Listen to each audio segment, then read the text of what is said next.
കൊടുങ്ങല്ലൂരിൽ UDF സ്ഥാനാർത്ഥി OJ Janeesh. NABL accredited ലാബുകളുമായി സഹകരിച്ച് പ്രീമിയം ഹെൽത്ത് ചെക്കപ്പുകൾ അഫോർഡബിൾ നിരക്കിൽ ലഭ്യമാക്കുന്നു. കൂടാതെ ടെലിമെഡിസിൻ സൗകര്യവും. MHL smart labs. Youth Congress സംസ്ഥാന പ്രസിഡന്റ് OJ ജനീഷ് കൊടുങ്ങല്ലൂരിൽ സ്ഥാനാർത്ഥിയാകുമെന്ന് സൂചന. കുഴൂർ സ്വദേശിയായ ജനീഷിന്റെ പേരിനാണ് മുൻതൂക്കമെന്നാണ് വിവരം. 3 പേരുകളാണ് കൊടുങ്ങല്ലൂരിൽ പരിഗണിക്കുന്നത്. DCC general secretary TM Nasar, കൊടുങ്ങല്ലൂരിലെ മുൻ MLA TN Prathapan, youth Congress സംസ്ഥാന പ്രസിഡന്റ് OJ ജനീഷ് എന്നിവരുടെ പേരുകളാണ് പരിഗണനയിലുള്ളത്. കൊടുങ്ങല്ലൂരിലെ ജാതിമത സമവാക്യങ്ങളെ പരിഗണിച്ചാകും അന്തിമ തീരുമാനമുണ്ടാവുക.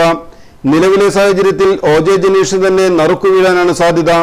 10 വർഷമായി LDFന്റെ കൈപ്പിടിയിലുള്ള മണ്ഡലം തിരിച്ചുപിടിക്കുവാൻ വേണ്ടി OJ ജനീഷ് തന്നെ സ്ഥാനാർത്ഥിയാകണമെന്നാണ് കോൺഗ്രസ് കൊടുങ്ങല്ലൂർ മണ്ഡലം പ്രസിഡന്റ് PV രമൺ പറയുന്നത്. നിലവിലെ MLA VR സുനിൽകുമാർ 10 വർഷമായി ഈ കൊടുങ്ങല്ലൂരിൽ ഒരു വികസന പ്രവർത്തനവും കൊണ്ടുവന്നിട്ടില്ല.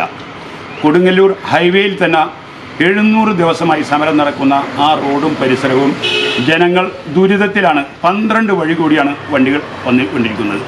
ഇതിന് എല്ലാ പരിഹാരമായി കേരളം UDFനൊപ്പം വരുമ്പോൾ കൊടുങ്ങല്ലൂരിൽ UDFന്റെ നിറസാന്നിധ്യമായ OJ ജനീഷ് തന്നെ വരും എന്ന് ഉറപ്പിച്ചു പറയുന്നു.